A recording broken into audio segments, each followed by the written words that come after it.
Broads Media.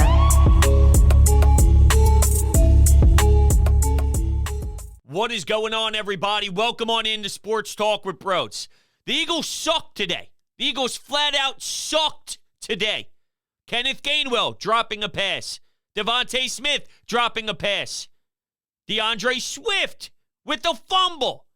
Jalen Hurts throwing into double coverage for that final interception.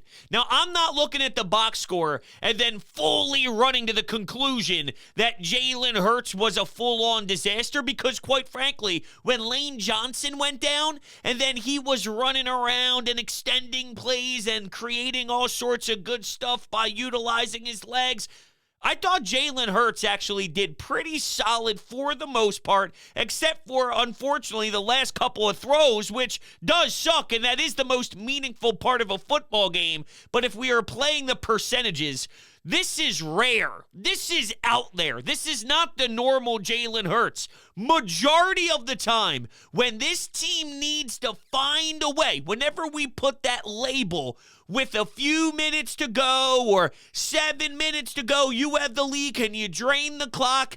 More times than not, we see the opposite of this. This just unfortunately fell at a point where it sucks. You should beat Zach Wilson and the stinking awful New York Jets, especially when they are as extremely banged up as they are. You didn't take advantage of your own run game. You got away from one of your strengths. That's a Brian Johnson, Nick Sirianni problem. And by the way, that first drive, 19 plays. What was that third down call? What was that fourth down call? They have some things they need to clean up. With that said, though, this does remind me-ish of when they lost last year to the Washington Commanders. The sky was falling. That's not the case.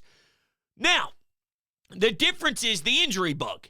Now, if you want to start discussing the injuries and not knowing where we currently sit with Lane Johnson and seeing so many guys go down, Reed Blankenship with the blind side block, which apparently New Yorkers don't understand the rule book. I thought that was pretty clear. I thought that one was obvious as hell. That was a penalty. That was a good call. And the Jets even tried giving this away too. This was a battle of a disaster. This was a battle of just blah. The difference is the Jets, that's what they do. That's what they do consistently. That's who they are. This is not who the Eagles are, but the injuries are real. All right, Jack Driscoll got abused, and shame on him. All right, because even though he was put in a tough spot and Lane goes down, that's what you're supposed to be prepared to do. If somebody gets injured, this is football, by the way, so you should be recognizing that you got a good shot of getting some time whenever you lace them up. Yo, dude, come on, you got to give us a better effort than that.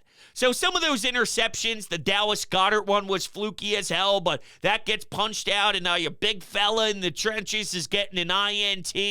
And then, you know, what was the second one there? Oh, yeah, you get beat by the right side. So Jalen's arm gets hit when he throws it up, and you're basically sitting there with a pop fly, and you're Bryson Stott sitting underneath of it waiting to catch it. I mean, that's exactly what it was. That's more of a product of your offensive line. But as a team, everyone had a part of the ugliness. All right, so just because I don't think Jalen Hurts' game was as bad as what the box score indicates, when you get shut out in the second half by this team, and I don't give a damn what you want to say about, well, the Jets, their defense actually isn't that bad.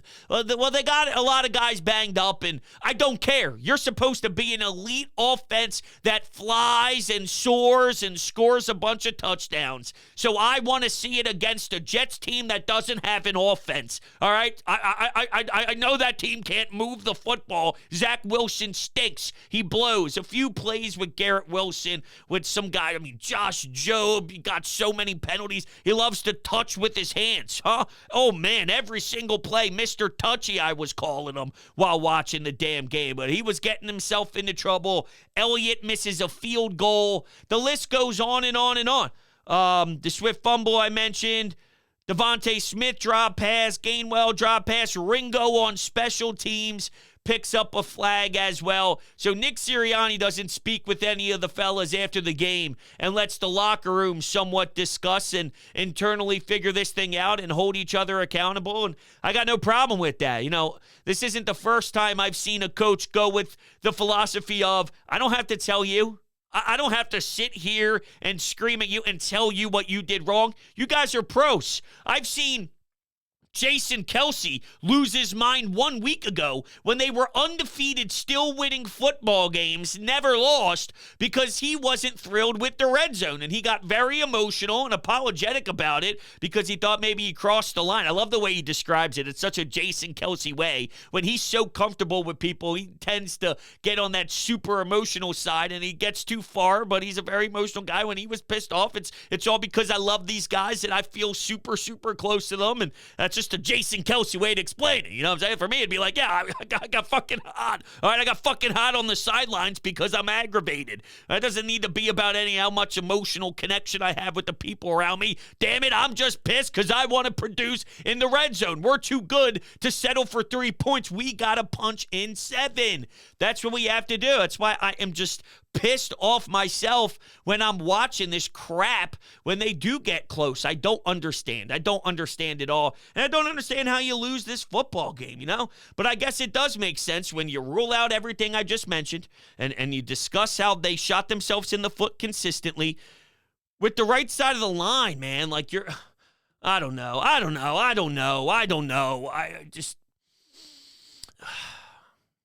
Were you putting your team in the best position possible by throwing the football as much as they did, even though, yes, A.J. Brown is awesome, and Devontae Smith and Dallas Goedert and Swift, these guys are awesome in the passing game. I got you. I know you can definitely win on that side of the ball, too, and you want to push the explosive plays and you want to take chunk yards. I get it.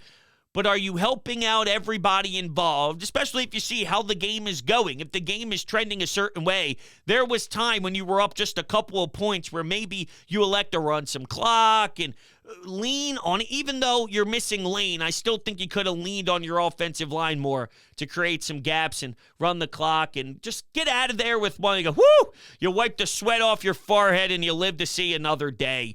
I don't think it's that ridiculous to think that they had plenty of golden chances, even through all the pain and all the suffering and all the bad plays, because there were a billion of them. That was so damn sloppy. I could go to the local football field here in Gloucester Township or Monroe Township or any of these townships in South Jersey and go catch a high school football game that might look cleaner than that. My God. And your defensive line did everything they possibly could, along with your quarterback throughout the majority of the game. The end was bad.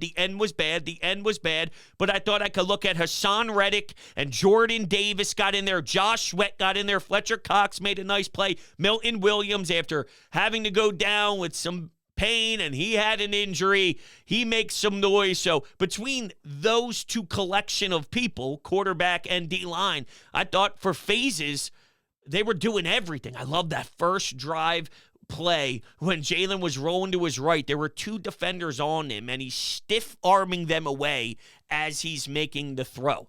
The guy is special. It just happened to be one of those end days for him. I just can't get over the ending, though. The double coverage touchdown was crazy to me, and so was the deep shot afterwards. I just don't think that was the greatest way to go about things with the game on the line. Thought it was dumb. I thought you were forcing something. You were trying to fit a hole through a square peg. Is that a phrase? I don't know. I want you to join me on MyBookie. They are family. And you can try the MyBookie money bag to grab a potential Super Bowl frontrunner at long shot odds. Plus 38,000 on the Eagles and Chiefs. You won't find odds like that anywhere else. You could bet anything, anytime, anywhere on MyBookie. And I put this out on social media before the game today. I'm feeling great about A.J. Brown getting over 100 yards. I said, go to the app, go to your player props, punch it in, and you would have been sitting with me on a bunch of stacks because it was a nice, easy catch out. All right, that first half, he was over 80-plus yards. It was a lock. And if you follow me on Twitter, at Broads81, you can see some of my tweets that I put out there about what I'm betting. But join the MyBookie family. Promo code Broads. Your first deposit, you get to receive up to $200 in cash right into your account. No strings attached. Check the link out. Check the link out down in the description below and have some fun with us. Okay. Injuries. Whoo! Lane Johnson, Reed Blankenship, started the game without Darius Slay and Jalen Carter. I didn't think that would be problematic considering who the other quarterback was. This all stemmed from Zach Wilson. How he won a football game blows my mind. The guy stinks. Zach Wilson flat out stinks. And Wilson made a couple catches, the wide receiver that is. But I want to actually look at the box score for Zach Wilson. 19 of 33, no touchdown, sacked 5 times for a loss of 31 yards, a 73.5 rating. He threw for under 200 yards. 5.6 was his passing average, his yards, when it comes to averaging his passing yards. 5.6. You lost to this guy. I didn't think even without Darius Slay and Jalen Carter, knowing their impact, would be a difference in this game. But you lose Eli Ricks. There's no Sidney Brown. Roby. He ends up getting a little bit nicked up to everybody. Everybody was. I thought Sean Desai was all over the place, just throwing a collective group of guys and flipping them around, flopping them around, putting them here, putting them there, all these different personnels, and switches it up as much as humanly possible. But then you start losing your guys, and they go back to the locker room. And I got fear with Lane Johnson, because I don't know if Nick Sirianni was telling the truth here. I'm definitely not giving any NFL head coach the benefit of the doubt after a football game. But he said, I didn't get to speak with the medical team yet and get any info. Excuse me? We're talking about Lane Johnson. You didn't speak to the team. So what's the first thing you do before you speak to the media? You're telling me you're not trying to get any sort of information on Lane Johnson? I don't know. Something sounds blah to me when I hear that. But Derek Gunn was reporting pretty good news, I think, just about an x-ray. So far, so good in Lane Johnson's x-rays. They were negative. He tweeted that out 2 hours ago. But man, Driscoll had a really bad day at the office. You got to do better than that, man. I'm sorry, but you have to provide better protection for your quarterback. And I agree with Jalen Hurts. And Jalen Hurts is speaking to the media currently. Okay, this happened. And this isn't the first time I'm preaching this. I say this about a lot of different things in sports. But okay, you failed, and you failed miserably. This is as bad as it gets. You just lost to the damn New York Jets. They stink. They stink. They are bad. You lost to that team that stinks. In what world? But how do you respond from it? If they go kick the Dolphins' ass, or hell, you know what? If they go win, if they beat the Dolphins by 3 next week, and it's at home, the place is rowdy, it's 8:20 at night, it's Sunday night football. The link is going bonkers. You got Eagles football. You got an NLCS postseason run for your baseball team. Everybody here is on 1,000. If you go win by 3 on a field goal, a 52-yarder with 2 seconds to go, Jake Elliott drills it, and you beat the Dolphins 37-34. This little Jets thing, and this is what I want everybody to remember. I don't want to tell you that you're not allowed to be angry after this one. By all means, let it out. Play Monday morning quarterback. Use Monday as therapy. Get all your frustration out. By 8 o'clock, we'll be watching a baseball team beat the Arizona Diamondbacks, so it gets pushed aside. But before first pitch, if you use that time to vent and to be angry, by all means, do it.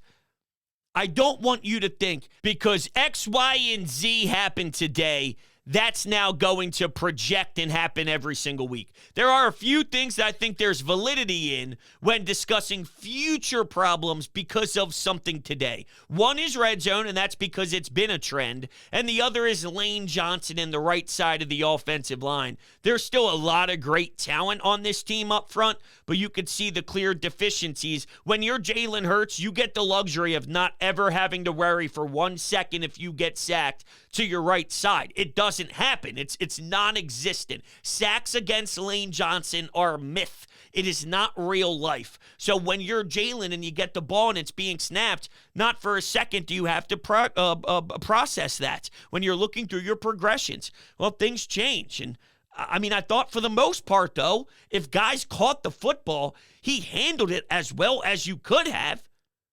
Just saying, as well as you could have. Thought he extended a lot. I feel I'm on an island on this with the Jalen Hurts department, but I didn't hate his overall game as much as everyone else did. I hated his last couple of throws and despised them. To be exact. Despised. I just don't expect him to make those throws over the long haul. That's not really who he is. It's more uncharacteristic. But this was an uncharacteristic game. How many times do you get that many turnovers in one game? Regardless on if it got tipped or were they actually labeled interceptions, that's irrelevant to me. How many times does this Eagles group give the other team the ball as much as they have? Not like this. And you're also getting a lot of deflections and interceptions on the other side. It doesn't seem like Darius Slay and Jalen Carter are long-term problems. But I don't know, if you're an interior lineman with that type of size, if you're worried about an ankle, if you're putting pressure on your ankle every single snap and you're trying to dig into the ground. Speaking of the ground, yeah, it's a disaster that the NFL allows the turf to be what the turf is up there. But I'm not going to join everybody else in the Twitter mob screaming about it. I know, it's terrible. It's one of the most pathetic things in all of football. All the players bitch, all the players complain, and rightfully so, and they haven't done a damn thing about it. So what are we going to do other than go play a football game on it because there's no other option? I don't like it. I don't like it just as much as everybody else hates it. People are tweaking their ankles, twisting and turning. No wonder why everybody in New York starts to fall and get hurt. I mean, come on. You think that there's enough information by now when looking at that field? All right. We'll take calls. See where this all goes. Let's do it. Should be fun. Hey, Brody, this is Fred calling from Newman, California, diehard Philly fan. What the hell was that at the Metrodome, in the Meadowlands? Did the Eagles even think there was a game today? How much did Jalen Hurts bet on the Jets? He's sure to complete a lot of passes to him. How despicable, disgusting, and embarrassing to lose to the Jets. Hey, take care. Go Phillies. Bye. Oh, we need the Phillies to get us out of this funk for sure. I'm with you, though, man. You lose to the Jets. You lose to the Jets. The Jets. We're sitting here 5-1 losing to the Jets. If I told you they'd be 5-1 after 6 before the season began, we'd all take that, right? Absolutely, no doubt. I have a similar feeling than I did when they lost to the Washington Commanders, where there were just such big reaches involved because we were overreacting. I don't want to lose sight of that. How do you play the next time? If you win your next game, then this isn't as painful. It's just not. And what I want to remind everybody, too, is when you see other teams on your schedule, because we know the stretch that's about to happen, and we know the Cowboys and the Dolphins and the Bills and just the big group that we highlighted before the season began as the defining stretch. Not all of them are losses. Whenever you see these teams, yeah, but you got to get all the wins now. Because when you start seeing the good teams, well, your team's not a Super Bowl contender if they fail and lose to all of these teams that are lined up. They should, if they are the team I think they are. Forget what you think. What I think is they are a championship caliber team at the top of the NFC, and they are the ones with the targets on their back because of the quarterback. The quarterback's ridiculous. He should have been sacked 5 more times than he was.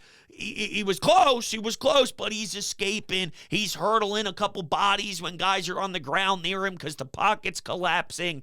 Jalen did do some decent things today, and I know it's not the message to stress. I guess it's not, but it's how I feel, and I can't run away from that.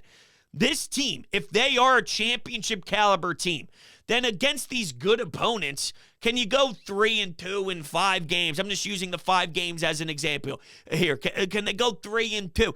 Can they go 4-1? I don't know. Maybe that's a tall task against great opponents in a league like this. But if they go 3-2 and now you're sitting at 8-3 after 11 games, is that horrible? Is that bad? Context matters. I need to know how some of those losses happens. Are they in a dogfight? Is it a respectable game where both teams play great ball? It comes down to the wire, and then something unlucky happens, like it hits off someone's shoe before it hits the ground. It pops up, and then they get a 60-yard gain to put them in field goal territory, and then you lose. But, it's nothing that you did wrong, and you guys played a great game. It's a crazy scenario. I'm just kind of talking out of the left side of my ass. Not the right side. The right side's a little more intelligent. For some reason, the left side gives us trouble. What's next?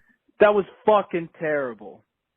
Jalen, you stunk. You stunk today. Not the whole game, but I mean, the first pick, not his fault. Good play by the defender, just popped it out of Dallas Goedert's hands. Second pick, not his fault. He got hit. What are you going to do? That last pick was the worst, probably the worst pick I've seen him throw all year. And that's fucking awful. You can't do that there. Obviously, we missed Lane Johnson. Driscoll is trash. Honestly, why are we even throwing the ball at the end there? I'm fine running it and punting it away and giving them just over a minute left. Make Zach Wilson beat you. God damn it. What? Am I missing something? Punt the football? And you're talking about the interception play? I got no problem asking Jalen Hurts to do something. No. I'm okay with not running it there. I got no problem with that one. Don't throw the interception. That's more my issue. Anytime Jalen Hurts has the rock in his hands, I want my best playmaker to have the ball. No, that was just a lack of execution and arguably, like you said, one of the worst interceptions that you have seen him throw all season long. But how often do you see a throw like that? This is week 6, and you're saying, oh, man, I haven't seen a throw like that all season long. Well, we're 6 games into the year, meaning you don't see that a ton. That's a Zach Wilson special. There's quarterbacks, Justin Fields, hell, even Lamar Jackson. There are some guys where that's more on the reg. Not that Lamar Jackson's in the same category as Zach Wilson, but I'm just saying, I've seen some, I've seen that. You don't see that with this kid. I think he put a lot of pressure on himself late there, though. And for some reason, just did something out of character. I'm just replaying it in my head right now, and I'm getting sick thinking when they slowed it down, when you watch it on replay, it's always easy to second guess and to scream. But come on, I see 2 guys standing right there. He was basically sandwiched. That wasn't a, hey, we have to tip our cap kind of thing. Hey, that was a decent shot, but someone else just unfortunately did something way sweeter. This was flat out garbage the second the ball left the fingertips. It was a no-brainer interception when you were staring down the receiver. I need better, and I expect better. That's another part of this for me personally. I'm just giving you how I feel about it. This isn't who they are. I know that. I'm cool. Now, maybe I'm wrong. Maybe that will show over time. And they are dealing with a lot of injuries. And we're now getting to the point where it's no longer, oh, you're just making an excuse. No, there's some serious problems right now. Eli Ricks, they had a guy go in the game who I never even heard of. I didn't even know he was on the team, okay? And this team is my life. It's all I do. Anything Philadelphia sports related is in my blood the second I wake up and I hit go on my coffee machine. So for me to go, hell, an undrafted free agent was playing safety. Anyone know Gardner was on the team? Anybody know? Be honest. You don't have to be superhero and say, well, I know everything about them. Of course I know their undrafted free agent at safety, Gardner, getting play today. Come on. Be honest. Well, when that's the case, yeah, it's probably going to be trash at times in your secondary. So what else are we dealing with here? The Lane one, obviously. The Reed Blankenship, I thought maybe he got the wind knocked out of him, but I'm sure his ribs are not feeling great right now, and it won't feel good tomorrow either. Sidney Brown wasn't available for you. Roby went inside. I mean, you're dealing with a lot. Milton Williams returned, and I do expect Darius Slay and Jalen Carter to be playing next week. But if you have no Lane, unless someone plays out of their mind, and I do expect them to put a better game plan around, because now you have all week. If he's not available for the game against the Dolphins, he knows, and that's Nick Sirianni and Brian Johnson, that Lane won't be here. So you have to not kill your right tackle. Right? Let's lean on an area of this team that we know shines. Now, you're not asking him to do as much. Lean on other areas. It is possible. And now at times he's going to have to do better. That's it. Him perform. For sure. But you can definitely scheme around knowing Jack Driscoll's playing. I don't think that that's crazy. I don't think that that's a wild ask. Can lean on areas, get the run game going, lean on the offensive line, lean on Kelsey, lean on some of your weapons. Right? It is a possibility. We'll see, though. We'll see. Let's take another call. Rhodes, man, that game reminded me so much of the loss against Washington last year. Just so many careless mistakes. Nothing would go our way, no luck at all, and they just didn't look good. Almost nobody looked good. I mean, the defensive front, despite being beaten up, kept us in the game late.